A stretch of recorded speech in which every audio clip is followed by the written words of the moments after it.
ಇಡೀ ಮಣ್ಣಿನ ಮಗ ಇಡೀ ಸಿನಿಮಾಕ್ಕೆ ರಾಜ್ಕುಮಾರಿ ಕೊಟ್ಟ ಸಂಭಾವನೆ 100.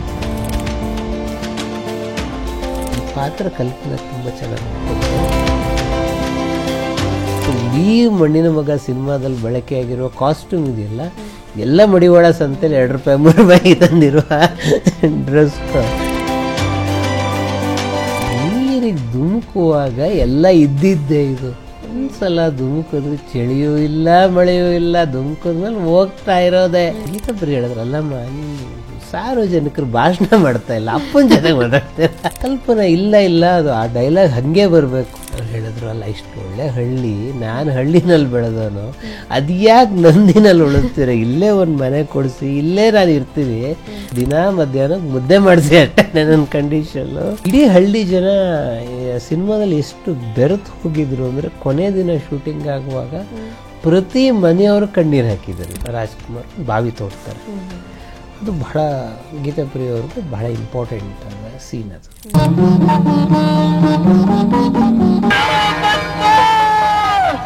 ಅಂತ ಸುಡುವ ಜ್ವರದಲ್ಲೂ ರಾತ್ರಿ 3 ಗಂಟೆವರೆಗೂ ಶೂಟಿಂಗನ್ನು ಮಾಡಿ ಕಂಪ್ಲೀಟ್ ಮಾಡಿ. ಭಗವಂತ ಬಾಯ್ ಕೊಟ್ಟ, ಯಾಕೆ ಭಗವಂತ ಬಾಯ್ ಕೊಟ್ಟ ನುಡಿ. ಈಗ ನಾವು ಸಾಮಾಜಿಕ ಅಂತಂದರೆ ಅಣ್ಣವ್ರ ಭಕ್ತಿ ಪ್ರಧಾನ ಸಿನಿಮಾಗಳು ಎಷ್ಟು ಮುಖ್ಯನೋ ಸಾಮಾಜಿಕ ಸಿನಿಮಾಗಳು ಅಷ್ಟೇ ಮುಖ್ಯ. ಮತ್ತು ನಮಗೆ ಅಣ್ಣವರು ಒಂದು ಸೋಷಿಯಲ್ ವ್ಯಾಲ್ಯೂ, ಒಂದು ಸಾಮಾಜಿಕ ಮೌಲ್ಯ. ಬಹಳ ಒಳ್ಳೆಯ ಅಪ್ಪ ಯಾರು ಅಂತಂದರೆ ರಾಜ್ಕುಮಾರ್, ಒಳ್ಳೆಯ ಮಗ ಯಾರು ಅಂದರೆ ರಾಜ್ಕುಮಾರ್, ಒಳ್ಳೆಯ ಅಣ್ಣ ಯಾರು ಅಂದರೆ ರಾಜ್ಕುಮಾರ್, ಒಳ್ಳೆಯ ತಾತ ಯಾರು ಅಂದರೂ ರಾಜ್ಕುಮಾರ್. ನಿಮಗೆ ರಾಜ್ಕುಮಾರ್ ಅನ್ನೋದು ಇಡೀ ಸಮಾಜಕ್ಕೆ ಹಿಡಿದು ಕನ್ನಡಿ. ಯಾವ ಮೌಲ್ಯಗಳನ್ನು ನಾವು ಸಾಮಾಜಿಕ ಮೌಲ್ಯಗಳನ್ನು ನೀವು ಪ್ರತಿಪಾದಿಸ್ತಿರೋ ಅದೆಲ್ಲವನ್ನು ಅಣ್ಣವ್ರು ಮಾಡಿಬಿಟ್ಟಿದ್ದಾರೆ. ಹಾಗಾಗಿ ನನಗೆ ಈ ಅಣ್ಣವ್ರ ಸಿನಿಮಾ ಬಗ್ಗೆ ಮಾತಾಡೋದು ನಮ್ಮ ಸಂಸ್ಕೃತಿ ಬಗ್ಗೆ ಮಾತಾಡೋದು, ಅದು ನಮ್ಮ ಮೌಲ್ಯಗಳ ಬಗ್ಗೆ ಮಾತಾಡ್ದಂಗೆ. ಸೊ ನಾನು ಆ ಸೀರೀಸಲ್ಲಿ ಮೊದಲು ಶುರು ಮಾಡಿದ್ದು ಮಣ್ಣಿನ ಮಗ ಸಿನಿಮಾದಿಂದ ಅವ್ರ ಹತ್ರ ಮಾತಾಡೋದಕ್ಕೆ. ಮತ್ತು ಅವರೇ ಆರಿಸ್ಕೊಂಡಿದ್ದು, ಅವ್ರಿಗೆ ಬಹಳ ಇಷ್ಟವಾದ ಸಿನಿಮಾ ಇದು. ಸೊ ನಾವು ಮಣ್ಣಿನ ಮಗದಿಂದ ಈ ಸೀರೀಸನ್ನು ಶುರು ಮಾಡೋಣ. ಸೊ ಮಣ್ಣಿನ ಮಗ ಯಾಕೆ ಬಹಳ ಮುಖ್ಯ ಅಂತಂದರೆ, ಜನರೇ ಹೋರಾಟ ಮಾಡಿ 100 ಡೇಸ್ ರಿಯಾಯಿತಿ ಒದಗಿಸ್ಬೇಕು ಈ ಸಿನಿಮಾಕ್ಕೆ, ಇದು ಒಂದು ಮೌಲ್ಯವನ್ನು ಹೇಳ್ತಾ ಇದೆ ಅಂತ ಮಾಡಿದಂಥ ಒಂದು ದೊಡ್ಡ ಪ್ರಭಾವವನ್ನು ಬೀರಿದಂಥ ಸಿನಿಮಾ ಮಣ್ಣಿನ ಮಗ. ಇದು ನಿರ್ದೇಶನ ಮಾಡಿದವರು ಗೀತಾಪ್ರಿಯ. ಲಕ್ಷ್ಮಣ್ ರಾವ್ ಮೋಹಿತೆ ಅನ್ನೋದು ಅವರ ನಿಜವಾದ ಹೆಸರು. ಅವ್ರ ತಂದೆ ಸೆಕೆಂಡ್ ವರ್ಲ್ಡ್ ವಾರಲ್ಲಿ ಭಾಗವಹಿಸಿದವರು. ಸೊ ಅಫ್ಘನ್ ವಾರ್ನಲ್ಲಿ ಅವರು ಕುದುರೆ ಮೇಲೆ ಬಿದ್ದಿದ್ದರಿಂದ ಕಿವಿಗೆ ಪೆಟ್ಟಾಗಿ. ಸೊ ಸಾಮಾನ್ಯಕ್ಕೆ ಮಿಲ್ಟ್ರಿನಲ್ಲಿ ಹೀಗೆ ಪೆಟ್ಟಾದರೆ ಅವ್ರನ್ನ ಮಿಲ್ಟ್ರಿಲಿ ಕಂಟಿನ್ಯೂ ಮಾಡಲ್ಲ, ಅಕೌಂಟ್ ಸೆಕ್ಷನ್ನಲ್ಲಿ. ಮೈಸೂರು ಲ್ಯಾನ್ಸರ್ ಅಂತ ಒಂದು ಸಂಸ್ಥೆ ಇತ್ತು. ಮೈಸೂರು ಲ್ಯಾನ್ಸರ್ ಅದು ಮಿಲ್ಟ್ರಿದೆ, ಮಿಲ್ಟ್ರಿ ಅಕೌಂಟ್ಸು ಈ ಥರದನ್ನೆಲ್ಲ ನೋಡು. ಮೈಸೂರು ಲ್ಯಾನ್ಸರಲ್ಲಿ ಅವರು ಕೆಲಸ ಮಾಡ್ತಾಯಿದ್ರು. ಹೀಗಾಗಿ ಗೀತಾಪ್ರಿಯ ಅವರ ಬಾಲ್ಯ ಆ ಕುದುರೆಯ ಕರಪುಟಗಳ ಶಬ್ದವನ್ನು ಕೇಳ್ತಾರೆ. ಲ್ಯಾನ್ಸರ್ ಅಂದರೆ ಅಲ್ಲಿ ಕುದುರೆಗಳು ಎಲ್ಲ, ಅಲ್ಲಿ ಅವರ ಬಾಲ್ಯವನ್ನು ಕಳೆದರು. ಸೋಹನ್ ಲಾಲ್ ಹತ್ರ ಅವರು ನೃತ್ಯವನ್ನು ಕಳೆದರು. ಅವ್ರ ತಂದೆ ಗುರುಗಳು ಬೆಳ್ಳವೆ ನರಹರಿ ಶಾಸ್ತ್ರಿಗಳು, ಇವರು ಕನ್ನಡದ ಮೊದಲ ಗೀತರಚನೆಕಾರರು. ಸೊ ಅವ್ರ ಹತ್ರ ಇವರು ಸಾಹಿತ್ಯದ ಮೊದಲ ಇದನ್ನೆಲ್ಲ ಕಲ್ತ್ಕೊಂಡ್ರು. ಈ ಗೀತಾಪ್ರಿಯ ಅವರ ಜೀವನದಲ್ಲಿ ಒಂದು ದೊಡ್ಡ ತಿರುವು ಏನು ಅಂದರೆ, ಅವ್ರಿಗೆ 17 ವರ್ಷ ಆದಾಗ ಅವ್ರ ತಂದೆ ಸತ್ತೋದ್ರು. ಸೊ ಇಡೀ ದೊಡ್ಡ ಸಂಸಾರದ ಜವಾಬ್ದಾರಿ ಅವ್ರ ಮೇಲೆ ಬಿತ್ತು. ಕಬ್ಬನ್ ಪಾರ್ಕ್ ರೆಸ್ಟೋರೆಂಟ್ ಅಂತ ಹೇಳಿ, ಈಗ ಚಾಲುಕ್ಯ ಹೋಟ್ಲ್ ಇದೆಯಲ್ಲ ಅಲ್ಲಿತ್ತು, ಕಬ್ಬನ್ ಪಾರ್ಕ್ ರೆಸ್ಟೋರೆಂಟ್ ಅಂತ ಹೇಳಿ. ಅಲ್ಲಿ ಇವರು ಬಿಲ್ ರೈಟರ್ ಕೆಲಸ ಮಾಡೋರು. ಬಿಲ್ ರೈಟರ್ ಕೆಲಸ ಮಾಡಿಬಿಟ್ಟು ಮುನಿರೆಡ್ಡಿ ಪಾಳ್ಯ ಮನೆ, ಆಗಿನೂ ವಿಧಾನಸೌಧ ಕಟ್ತಾ ಇದ್ರು. ಸೊ ಅಲ್ಲಿಂದ ಒಂದು ಹಳ್ಳಿಯ ದಾರಿ ಅದು, ಅವಾಗ ಮಣ್ಣಿನ ದಾರಿ. ಸೊ ಮುನಿರೆಡ್ಡಿ ಪಾಳ್ಯಕ್ಕೆ ನಡ್ಕೊಂಡು ಹೋಗೋರು, ಯಾಕಂದರೆ ನಿಮ್ಗೆ ಬಸ್ ಗಿಸಿಗೆ ದುಡ್ಡು ಇರ್ತಿರ್ಲಿಲ್ಲ ಅವ್ರ ಹತ್ರ. 14 ಗಂಟೆ ಕೆಲಸ, ಆಮೇಲೆ ರಾತ್ರಿ ಹೋಗಿ ಬೆಳಗಿನ ಜಾವ 4 ಗಂಟೆಗೆ ಎದ್ದು ಪದ್ಯ ಬರೆಯೋದು, ಹೀಗೆ ಇದ್ರು. ಸೊ ಒಂದು ದಿವಸ ವಿಜಯ ಭಾಸ್ಕರ್ ಮತ್ತು NG ರಾವ್ ಇಬ್ಬರು ಬಂದು ಕಮನ್ ಪಾರ್ಕ್ ರೆಸ್ಟೋರೆಂಟಿಗೆ ಬಂದುಬಿಟ್ಟು, ಗೀತಾಪ್ರಿಯ ನೀನು ಕೆಲಸ ಬಿಟ್ಬಿಡ, ನಮ್ಮ ಜೊತೆ ಮದ್ರಾಸಿಗೆ ಬಂದ್ರೆ ಗಾಬರಿ ಆಗೋಯ್ತು. ಅಂದರೆ ಇವ್ರ ಜೀವನ ನಡೀತಿರೋದೇ ಆ ದುಡ್ಡಿಂದ. ಕೆಲಸ ಬಿಟ್ಟು ನಾನೇನು ಮಾಡಲಿ, 35 ರೂಪಾಯಿ ಸಂಬಳ, 35 ರೂಪಾಯಿ. ಅದಕ್ಕೆ ಇವ್ರು ಹೇಳೋದು 40 ರೂಪಾಯಿ ಕೊಡ್ತೀವಿ ನಾವು, ಬಾ ನೀನು, ನಿನ್ನ ಇದಿರೋದು ಸಿನಿಮಾದಲ್ಲಿ ಅಂತೇಳಿ. ಸೊ ಹೀಗೆ ವಿಜಯ ಭಾಸ್ಕರ್ ಇವರನ್ನ ಮದ್ರಾಸಿಗೆ ಕರ್ಕೊಂಡು ಹೋದರು. ಭಾಗ್ಯಚಕ್ರ ಅಂತೇಳಿ ಸಿನಿಮಾ ಕೆಲಸ ಮಾಡಿದ್ರು.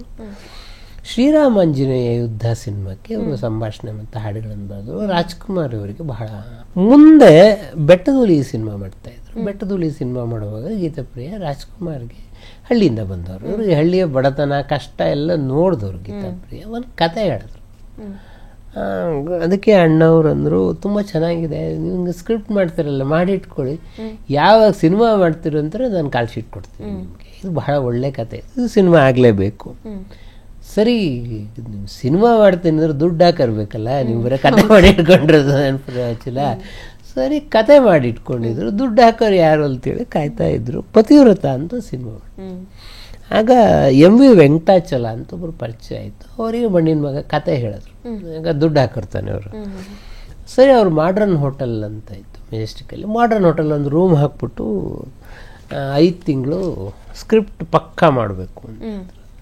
ಸರಿ, ಯಾರು ಡೈರೆಕ್ಷನ್ ಮಾಡೋದು, ಕತೆ ಸಿನಿಮಾ ಎಲ್ಲ ಮಾಡಿದ್ದೀರಾ? ಒಂದು 4 ಜನದ ಹೆಸರು ಹೇಳಿದ್ರು. ಆಗ ಬಹಳ ಲೀಡಿಂಗಲ್ಲಿದ್ದರು. ಇವ್ರು ಯಾರು ವಿಲೇಜ್ ಸಬ್ಜೆಕ್ಟು ಮಾಡಬಹುದು ಅಂತೇಳಿ. ವೆಂಕಟಾಚಲಂ ಹೇಳಿದ್ರು, ಒಂದು 2 ದಿನ ಟೈಮ್ ಕೊಡಿ, ನಾನು ಯಾರು ಅಂತ ಆಯ್ಕೆ ಮಾಡಿ ಹೇಳ್ತೀನಿ. 2 ದಿನ ಆದಮೇಲೆ ಬಂದ್ಬಿಟ್ಟು ಅಲ್ಲ, ಕತೆ ನಿಮ್ಮದು, ಸ್ಕ್ರಿಪ್ಟ್ ಮಾಡಿರೋರು ನೀವು, ಹಾಡು ನೀವು ಬರೀತೀರಾ, ಮತ್ತು ಯಾಕೆ ಡೈರೆಕ್ಟ್ರ್ ಬೇರೆ ಯಾರು ಹಾಕಾಗೋಬೇಕು, ನೀವೇ ಡೈರೆಕ್ಷನ್ ಮಾಡಿ.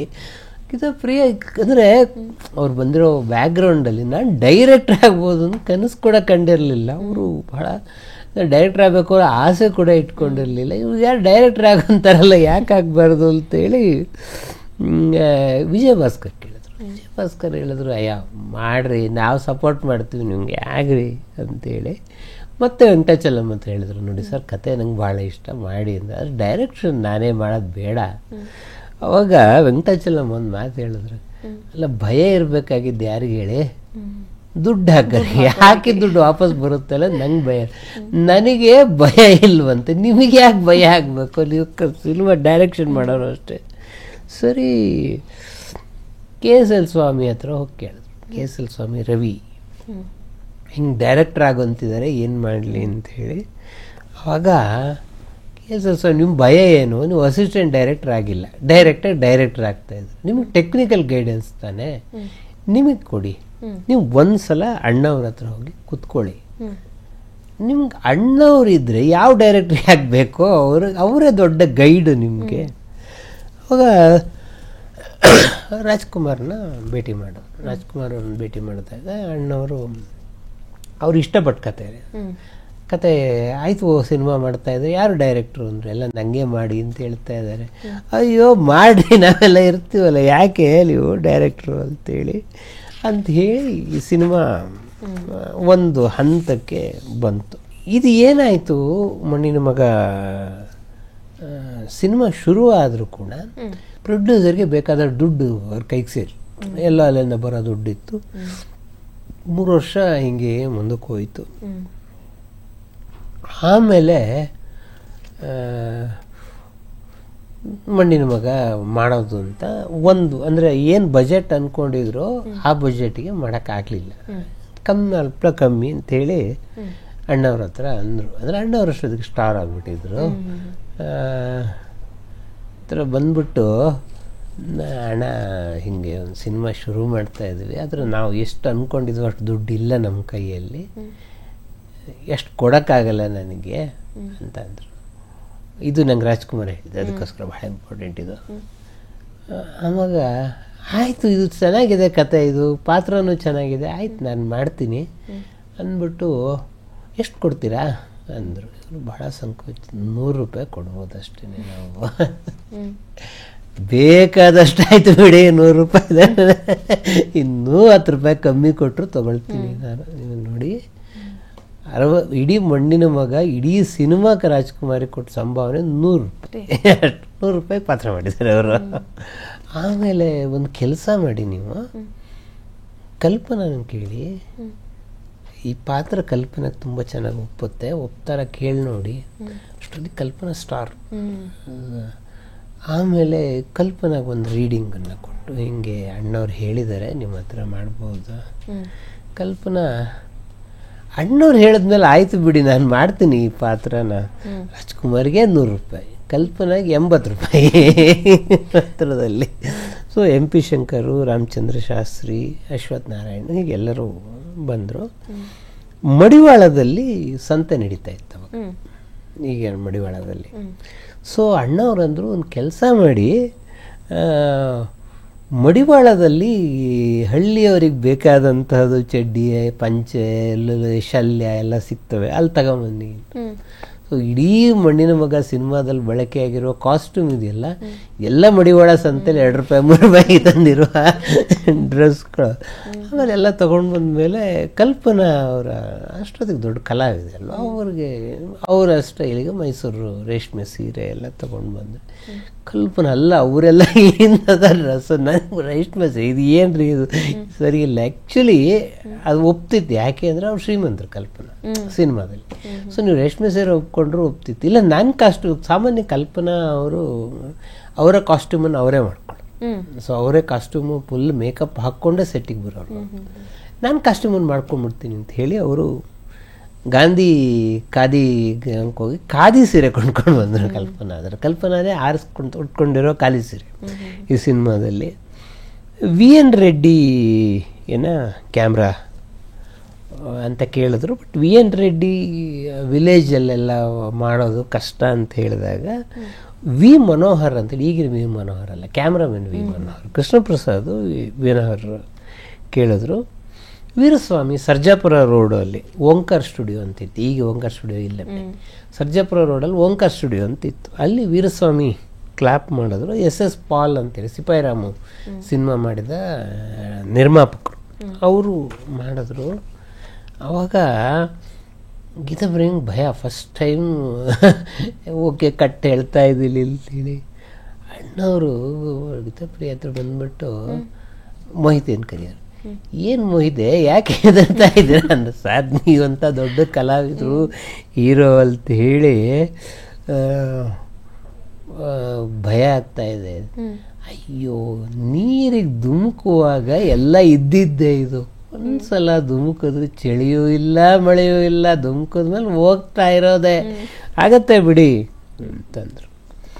ಸೊ 2000 ಅಡಿ ಶೂಟಿಂಗ್ ಆಗೋಯ್ತು ಹಳ್ಳಿಯ ಎಲ್ಲ. ಆಮೇಲೆ ಪ್ರೊಜೆಕ್ಷನ್ಗೆ ಹಾಕಿ ನೋಡಿದ್ರೆ ಏನಾಗಿದೆ ಅಂದರೆ ನಾನ್ ಸಿಂಕ್ ಆಗಿದೆ. ನಾನ್ ಸಿಂಕ್ ಅಂತಂದರೆ ಡೈಲಾಗು ಲಿಪ್ ಮೂಮೆಂಟು ಕೂತ್ಕೊಳ್ತಾ ಇದೆ. ಈಗ ನಮಗೆ ಅದನ್ನು ಟೆಕ್ನಿಕಲಿ ಮಾಡೋದು ಭಾಳ ಈಸಿ. ಸೊ ಆವಾಗ ಸಿಂಗಲ್ ಟೇಪಲ್ಲಿ ಹೋಗ್ತಾ ಇತ್ತು. ಸೊ ನಿಮಗೆ ಲಿಪ್ ಸಿಂಕ್ ಆಗಿಲ್ಲ ಅಂದರೆ ಟೇಪ್ ಡೆಸ್ಟ್ರಾಯ್ ಮಾಡಬೇಕಷ್ಟೆ, ಮತ್ತು ಇನ್ನೇನು ಮಾಡೋಕ್ಕಾಗಲ್ಲ, ರೀಶೂಟೇ ಮಾಡಬೇಕು. ಬೇರೆ ಏನು ಡೈಲಾಗ್ ಮಾತ್ರ ಕೊಡ್ಸೋಕ್ಕೆ ಬರಲ್ಲ. ಯಾಕೆ ಅಂತಂದರೆ ಒಂದೇ ಫ್ರೇಮ್ನಲ್ಲಿ 6 ಇಂಚ್ ಬಿಟ್ಬಿಟ್ಟು ವಾಯ್ಸ್ ಕೂತ್ಕೊಳ್ಳೋದು. ಸೊ ನಿಮಗೆ ಟೇಪಿನ ಸ್ಪೀಡು ಮತ್ತು ವಾಯ್ಸಿನ ಸ್ಪೀಡು ಒಟ್ಟಿಗೆ ಹೋಗಬೇಕು. 2000 ಅಡಿ ನಾನ್ ಸಿಂಕ್ ಆದರೆ ಮತ್ತಿನ್ನೇನು ಅಷ್ಟು ವೇಸ್ಟ್ ಅಲ್ಲ, ಪೂರ್ತಿ ಮತ್ತೆ ರೀಶೂಟ್ ಮಾಡಬೇಕು. ಸರಿ, ಸದ್ಯಕ್ಕೆ ಸಿನಿಮಾ ನಿಲ್ಲಿಸಲೇಬೇಕು ಮತ್ತೆ ಅಷ್ಟನ್ನು. ಆಮೇಲೆ ಗೋಪಿನಾಥ್ ಸಾಂಡ್ರ ಅಂತ ಒಬ್ಬರು ಹುಬ್ಬಳ್ಳಿಯ ML, ಅವರು SR ಬೊಮ್ಮಾಯಿ ವಿರುದ್ಧ ಒಂದ್ಸಲ ಎಲೆಕ್ಷನಲ್ಲಿ ಗೆದ್ದಿದ್ರು. ಗೋಪಿನಾಥ್ ಸಾಂಡ್ರ ಅವರು ಇಲ್ಲ ನಾನು ದುಡ್ಡು ಹಾಕ್ತೀನಿ ಬನ್ನಿ ಅಂತ ಅಂದರು. ಆವಾಗ ಕೊನೆಗೆ ಈ ಸಿನಿಮಾ ಮತ್ತೆ ರೀಶೂಟ್ ಮತ್ತೆ ಹೊಸದಾಗಿ ಶುರುವಾಯಿತು. ಆಮೇಲೆ ಅದಕ್ಕೊಂದು ಈಗ ಹಳ್ಳಿ ಸೀನೇನೋ ಹೆಂಗ ತೆಕ್ಕೊಂಡು ಹೋಗ್ತೀವಪ್ಪ, ಒಂದು ಕಲ್ಪನಾ ಶ್ರೀಮಂತರಲ್ವ, ಒಂದು ದೊಡ್ಡ ಮನೆ ಬೇಕು. 3-4 ಕಡೆ ಕೇಳಿದ್ರು ಈ ಸೆಟ್ಟಿಗೆ 50,000 ರೂಪಾಯಿ ಬೇಕು, ದೊಡ್ಡ ಮನೆ ಸೆಟ್ಟಿಗೆ. ಆ ಕಾಲದಲ್ಲಿ ಇವರು ರಾಜ್ಕುಮಾರ್ಗೆ 100 ರೂಪಾಯಿ ಕೊಟ್ಟರು, 50,000 ರೂಪಾಯಿ ಎಲ್ಲಿಂದ ತರ್ತಾರೆ. ನಾರಾಯಣ ಸ್ವಾಮಿ ಅಂತ ಗೀತಾಪ್ರಿಯ ಅವರ ಸ್ನೇಹಿತರು, ಅವರು ಅಣ್ಣವ್ರ ಹತ್ರ ಹೇಳ್ತಿದ್ರು ಹಿಂಗೊಂದು ಈ ಥರ ಸಿನಿಮಾ ನಿಂತೋಗಿದೆ. ನಾರಾಯಣ ಸ್ವಾಮಿ ಹೇಳಿದ್ರು, ಸದಾಶಿವನಗರಲ್ಲಿ ನಮ್ದೊಂದು ಮನೆ ಇದೆ, ಎಷ್ಟು ದಿನ ಬೇಕಾದ್ರೂ ಶೂಟಿಂಗ್ ಕೊಡ್ಬೇಡಿ, ನೀವು 1 ಪೈಸನೂ ನಂಗೆ ಕೊಡಬೇಡಿ, ಒಳ್ಳೆ ಸಿನಿಮಾ ಮಾಡ್ತಾ ಇದ್ರೆ ನಾನು ಫ್ರೀಯಾಗಿ ಮನೆ ಬಿಟ್ಟು ಕೊಡ್ತೀನಿ. ಆ ಮನೆಯಲ್ಲಿ ಶೂಟಿಂಗನ್ನು ಶುರುವಾಯಿತು. ಆವಾಗ ಕಲ್ಪನಾ ಒಂದು ಡೈಲಾಗ್, ಅಶ್ವಥ್, ಕಲ್ಪನಾ ತಂದೆ ಪಾತ್ರ ಅಶ್ವಥ್, ಒಂದು ಡೈಲಾಗ್ ಹೇಳಬೇಕು. ಈ ದೇಶಕ್ಕಾಗಿ ಎಷ್ಟು ಜನ ತ್ಯಾಗ ಮಾಡಿದ್ದಾರೆ, ಎಷ್ಟು ಜನರ ಹೆಣ್ಣು ಮಕ್ಕಳ ಕುಂಕುಮ ಅಳಿಸೋಗಿದೆ ಈ ದೇಶಕ್ಕಾಗಿ ಅಂತ ಹೇಳಿ ಕಲ್ಪನಾ ಅದನ್ನು ಬಹಳ ಎಮೋಷನಲ್ ಆಗಿ ಡಿಬೇಟಲ್ಲಿ ಮಾತಾಡ್ತಾರಲ್ಲ ಆ ಥರ ಗೀತಾ ಬ್ರೇಕಟ್ ಹೇಳಿದ್ರು. ಅವರು ಯಾಕೆ ಅಂದರೆ ಅವ್ರು ಗೀತಾಪ್ರಿಯ ಹೇಳಿದ್ರು, ಅಲ್ಲಮ್ಮ ನೀನು ಸಾರ್ವಜನಿಕರು ಭಾಷಣ ಮಾಡ್ತಾ ಇಲ್ಲ, ಅಪ್ಪನ ಜೊತೆಗೆ ಮಾತಾಡ್ತಾ ಇಲ್ಲ. ಯಾರಾದರೂ ಅಪ್ಪನ ಜೊತೆಗೆ ಹಂಗೆ ಮಾತಾಡ್ತಾರ ಯಾರಾದ್ರೂ?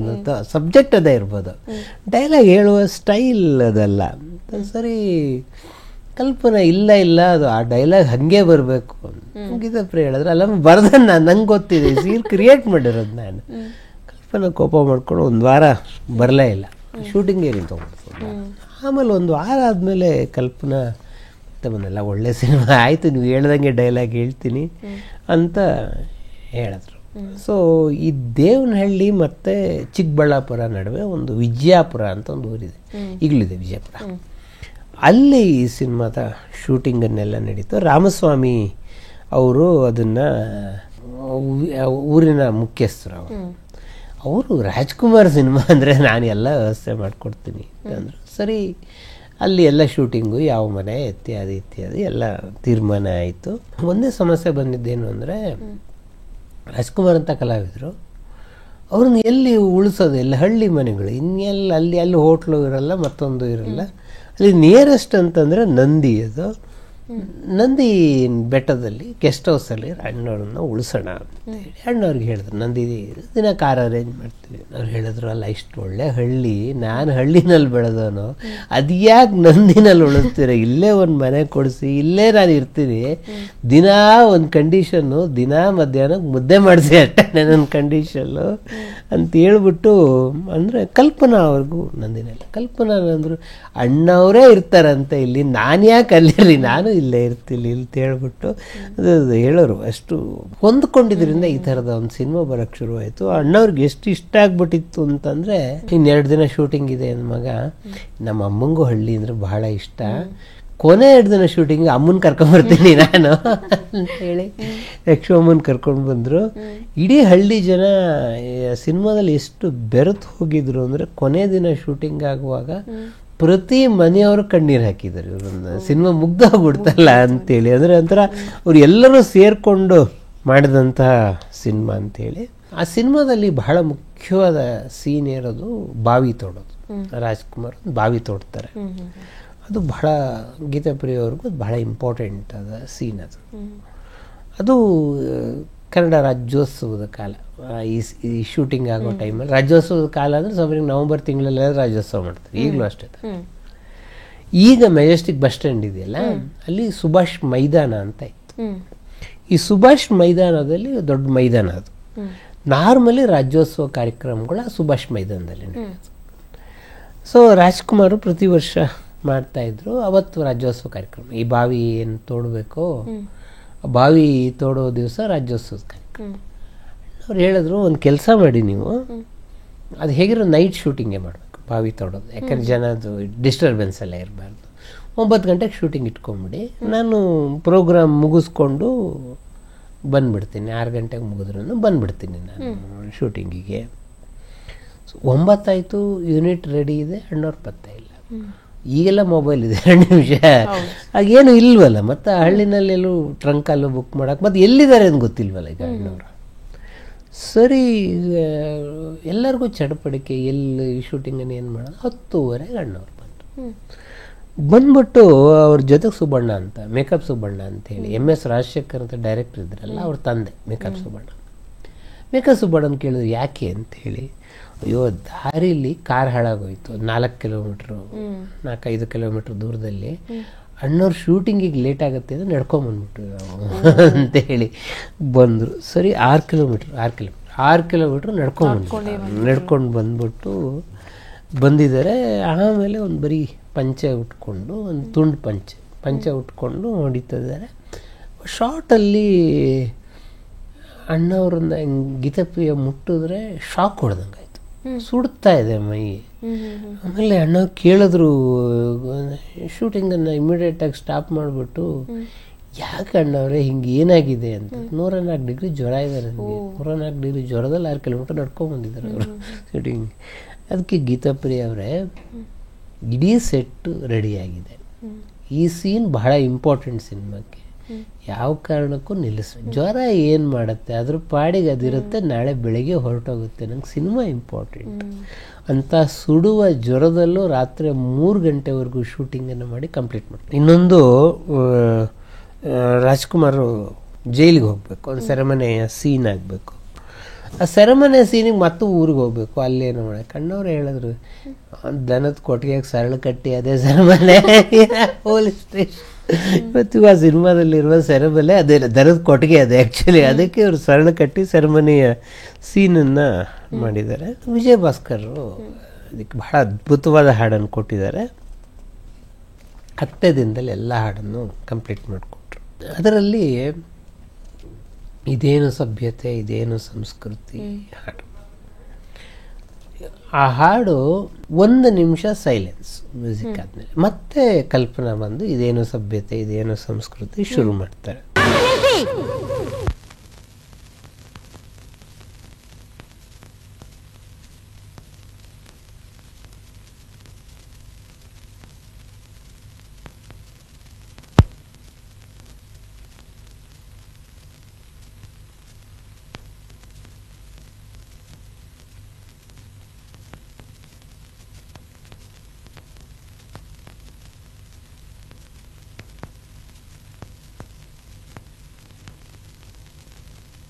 ಸೊ ಅಲ್ಲಿ ಎಲ್ಲರೂ ರಾಜ್ಕುಮಾರ್ನ ತಮಾಷೆ ಮಾಡಿರ್ತಾರೆ. ಡಿ ಕೆ ಮಾಧವರಾವು, ಸುದರ್ಶನ್ ಇರ್ತಾರೆ, ಜಮುನಾ ಡ್ಯಾನ್ಸರು. ಸೊ ಎಲ್ಲರ ಎಕ್ಸ್ಪ್ರೆಷನನ್ನು ಮಾಡಿ ಕಲ್ಪನಾ ಸ್ಟೇಜಿಗೆ ಬರ್ತಾರೆ, ಮೈಕ್ ತಗೊಳ್ತಾರೆ. ಸೊ ಜನರಲ್ ಎಕ್ಸ್ಪೆಕ್ಟೇಷನ್ ಏನು ಅಂತಂದರೆ ಎಲ್ಲರೂ ಒಂದು ಹಾಡು ಭಾಷಣ ಶುರು ಮಾಡ್ತಾರೆ ಅವರು ಅಂತ.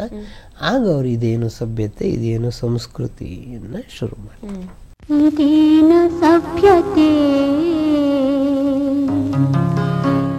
ಪ್ರೊಡ್ಯೂಸರ್ ಹೇಳಿದ್ರು, 1 ನಿಮಿಷ ಹಿಂಗೆ ಖಾಲಿ ಬಿಟ್ಟರೆ ಜನಕ್ಕೆ ಬೊಬ್ಬೆ ಹೊಡಿತಾರೆ ಅಲ್ವ. ನೀವು ಇಮೇಜಿನ್ ಮಾಡ್ಕೊಳ್ಳಿ, ಥಿಯೇಟ್ರಲ್ಲಿ 1 ನಿಮಿಷ ಏನೂ ಇಲ್ಲ, ಬಾತೇ ಇಲ್ಲ, ಡೈಲಾಗ್ ಇಲ್ಲ, ಮ್ಯೂಸಿಕ್ ಇಲ್ಲ, ಏನೂ ಇಲ್ಲ, ಜನ ಕಲ್ಲು ಹೊಡಿತಾರೆ, ಹಿಂಗೆ ಮಾಡಬೇಡಿ. ವಿಜಯ್ ಭಾಸ್ಕರ್ ಹೇಳಿದ್ರು, ಇಲ್ಲ ಇದು ವರ್ಕ್ ಆಗತ್ತೆ, ನಾನು ಹೇಳ್ತೀನಿ, ನೀವು ಎಕ್ಸ್ಪ್ರೆಷನ್ ಮಾಡಿ ಅಂತ ಹೇಳಿ. ಕಪಾಲಿ ಟಾಕೀಸಲ್ಲಿ ಸಿನಿಮಾ ರಿಲೀಸ್ ಆದಾಗ ಗೀತಪ್ರಿಯನೇ ಎತ್ಕೊಂಡು 1 ನಿಮಿಷ ಜನ ಏನು ಎಕ್ಸ್ಪ್ರೆಷನ್ ಮಾಡ್ತಾರೆ. ಎಲ್ಲರೂ ಬೆಂಕಿ ಮೇಲೆ ಬಂದಂಗೆ ಕುತ್ಕೊಂಡು ಕಾಯ್ತಾ ಇದ್ದಾರೆ.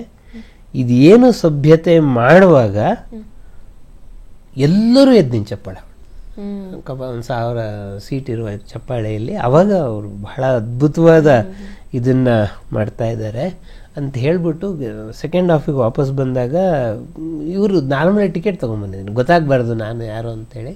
ಅವರೇ ಥಿಯೇಟ್ರ್ ಓನರ್ ಇವ್ರನ್ನ ಗುರುತಿಸಿ ನಮ್ಮ ಡೈರೆಕ್ಟ್ರ್ ಬಂದಿದ್ದಾರೆ ಅಂತೇಳಿ ಸನ್ಮಾನ ಮಾಡಿ ಅವರು ಹೇಳಿದ್ರು, ಇದೇನು ಸಭ್ಯತೆ ಹಾಡು ನೋಡೋದಕ್ಕಾಗಿ 2 ಸಲ ಬರ್ತಾ ಇದ್ದಾರೆ ಜನ, ಅದು ನಿಮಗೆ ವರ್ಕೌಟ್ ಆಗಿದೆ ಕಾನ್ಸೆಪ್ಟ್ ಅಂತ ಹೇಳಿ. ಆಮೇಲೆ ಬರೆಯದ ಕೈಗಳು ಬರೆಯುತ್ತಿವೆ ಒಂದು ಹಾಡು, ಬಹಳ ಫೋರ್ಸ್. ಭಗವಂತ ಕೈ ಕೊಟ್ಟ ಹಾಡನ್ನು ಜನ ಬಹಳ ಇಷ್ಟಪಟ್ಟು ಅದರಲ್ಲಿ ಯಾಕೆ ಅನ್ನೋ ಪದನ ಮಾತ್ರ ರಾಜ್ಕುಮಾರ್ ಹಾಡಿದ್ದಾರೆ ಒರಿಜಿನಲಲ್ಲಿ. ಅದು ಅಣ್ಣವರು ಅದನ್ನು ತುಂಬ ಚೆನ್ನಾಗಿ ಹೇಳೋರು. ಆ ಹಾಡು ಬರ್ತಾ ಇದ್ರೆ ಅದರಲ್ಲಿ ಮಧ್ಯದಲ್ಲಿ ಬರುತ್ತೆ, ಭಗವಂತ ಕೈ ಕೊಟ್ಟ ದುಡಿಯೋಕಂತ ಅಂತ. ಯಾಕೆ ಅಂತ ಇಡೀ ಥಿಯೇಟರ್ಲಿರೋಲ್ಲ ಯಾಕೆ ಅಂತ ಅಂತ ಭಗವಂತ ಬಾಯ್ ಕೊಟ್ಟ, ಯಾಕೆ ಭಗವಂತ ಬಾಯ್ ಕೊಟ್ಟ. ಆಮೇಲೆ ಅಳುತ್ತಿದೆ ದಾನವತೆ, ನಗುತ್ತಿದೆ ದಾನವತೆ, ಒಂದು ಬಹಳ ಅದ್ಭುತವಾದಂಥ ಹಾಡದು. ಸೊ ಇದು ಆಗ್ತಿದ್ದಂಗೆ ಅವರಿಗೆ ಕಾಡಿನ ರಹಸ್ಯ ಸಿನಿಮಾ ಬಂತು. ಸೊ ಆವಾಗ ಬರೆಯದ ಕೈಗಳು ಬರೆಯುತ್ತಿದೆ ಹಾಡು ಬರುವಾಗ ಡ್ಯಾನ್ಸ್ ಡೈರೆಕ್ಟರ್ ಯಾರು ಇರಲಿಲ್ಲ. ಅವ್ರು ಹೇಳಿದ್ರು, ನೀವು ಡ್ಯಾನ್ಸ್ ಗೊತ್ತು ತಾನೆ, ನೀವೇ ಹಾಕ್ಬಿಡಿ ಸ್ಟೆಪ್ಪಲ್ಲ ಅಂತೇಳಿ. ಇದು ರಾಜ್ಕುಮಾರ್ ಇದರಲ್ಲಿ ಆಡೋ ಅಣ್ಣನ ಮಗನ ಹತ್ರ ಅಕ್ಷರ ಕಲಿತಾ ಇರ್ತಾರೆ. ಇದನ್ನ ಕಲ್ಪನಾ ಕಿಟಿಕೆಯಿಂದ ನೋಡ್ತಾಳೆ. ಇದು ಸೀನ್, ಇದು ಈಗಲೂ ಸಿನಿಮಾದಲ್ಲಿದೆ. ರಾಜ್ಕುಮಾರ್ ಅಕ್ಷರ ಕಲಿಯುವ ಸೀನು ಕಲ್ಪನಾ ನೋಡುವ 1.5 ವರ್ಷದ ನಂತರ ಶೂಟಿಂಗ್ ಆಯಿತು, 2 ಸೀನು ಕೂಡ. ಸೊ ಕಲ್ಪನಾ ನೋಡುವ ಎಕ್ಸ್ಪ್ರೆಷನನ್ನು ಗಮನಿಸಿ 1.5 ವರ್ಷ ಆದ್ಮೇಲೆ ಅಣ್ಣವ್ರು ಆಕ್ಟ್ ಮಾಡಿದ್ದಾರೆ. ಅದು ಯಾಕೆ ಸರ್ ಗ್ಯಾಪ್ ಆಯ್ತು ಅಷ್ಟು? ಅಲ್ಲ, ನಿಂತೋಗಿತ್ತಲ್ಲ ಸಿನಿಮಾ, ನಿಂತೋಗಿತ್ತಲ್ಲ. ಈ ಕಲ್ಪನಾ ಕಾಲ್ಶೆಟ್ಟಿ ಕಲ್ಪನಾದೆಲ್ಲ ಮುಗಿಸ್ಕೊಂಡ್ಬಿಟ್ಟಿದ್ರು. ಸೊ ಇದು ಆಮೇಲೆ ವಿಜಯಪುರದಲ್ಲಾಗಿದ್ದ ಸೀನ್ ಇದು. ಸೊ ಎರಡನ್ನ ಸೋಡಿಸಿದ್ದಾರೆ. ನಿಮ್ಗೆ ಇವತ್ತಿಗೂ ಸಿನಿಮಾದಲ್ಲಿ ನೋಡಿದ್ರೆ ಅದು ಏನಾಗದ ಜ್ಞಾಪಕ ಶಕ್ತಿ ಅಣ್ಣವರಿಗೆ ಅಂದರೆ, ಕಲ್ಪನೆ ಯಾವ್ಯಾವ ಥರದಲ್ಲಿ ಅವ್ರ ಕಣ್ಣನ್ನು ಬದಲಾಯಿಸ್ತಾರೋ ಅದಕ್ಕೆ ಸರಿಯಾಗಿ ಅವ್ರು ಅಭಿನಯಿಸಿದ್ದಾರೆ. ಸೊ ಅಂದರೆ ನಿಮ್ಗೆ ಎದುರಿಗೆ ಹಂಗಿದ್ದಾಗ ಅಭಿನಯಿಸೋದು ಬೇರೆ, 1.5 ವರ್ಷ ಗ್ಯಾಪ್ ನಂತರ ಅಭಿನಯಿಸಿದಾರಲ್ಲ, ಒಂದು ಬಹಳ ಅದ್ಭುತವಾದದ್ದು ಇದಿದು. ಸೊ ಫಸ್ಟ್ ಶೋನಲ್ಲೇ ಎಲ್ಲ ಥಿಯೇಟ್ರ್ನಲ್ಲೂ ಅದು ಹೌಸ್ಫುಲ್ ಆಯಿತು. ಆಮೇಲೆ ಮಣ್ಣಿನ ಮಗದಲ್ಲಿ ಬಹಳ ಒಳ್ಳೆಯ ಸಂದೇಶ ಇದ್ದರೂ ಕೂಡ ಸರ್ಕಾರ ಟ್ಯಾಕ್ಸ್ ಫ್ರೀ ಘೋಷಣೆ ಮಾಡಲಿಲ್ಲ. ಇದು ಕರ್ನಾಟಕ ಚಿತ್ರರಂಗದ ಇತಿಹಾಸದಲ್ಲೇ ಮೊದಲನೇ ಬಾರಿಗೆ ಪ್ರೇಕ್ಷಕರೇ ಚಳುವಳಿಯನ್ನು ಮಾಡಿ ಟ್ಯಾಕ್ಸ್ ಫ್ರೀ ಕೊಡಿಸಿದಂಥ ಸಿನಿಮಾ ಇದು. ಬಹುಶಃ 90 ವರ್ಷದ ಕನ್ನಡ ಚಿತ್ರರಂಗ ಇತಿಹಾಸದಲ್ಲಿ ಪ್ರೇಕ್ಷಕರ ಚಳುವಳಿ ಮಾಡಿ ಕೊಡಿಸಿದಂಥ ಸಿನಿಮಾ ಇದೊಂದೇ ಅಂತ ಅನಿಸುತ್ತೆ. ಇದು ಭಾರತ್ ಕಪಾಲಿ ಆಗಿರೋ ಬಹಳ ದೊಡ್ಡ ಥಿಯೇಟ್ರ್ ಕಪಾಲಿ. 8 ಸಿನಿಮಾಗಳಲ್ಲಿ ಚಿತ್ರರಂಗದಲ್ಲಿ ಚಿತ್ರಮಂದಿರಗಳಲ್ಲಿ ಇದು 100 ಡೇಸ್ ಹೋಯ್ತಿದ್ದು.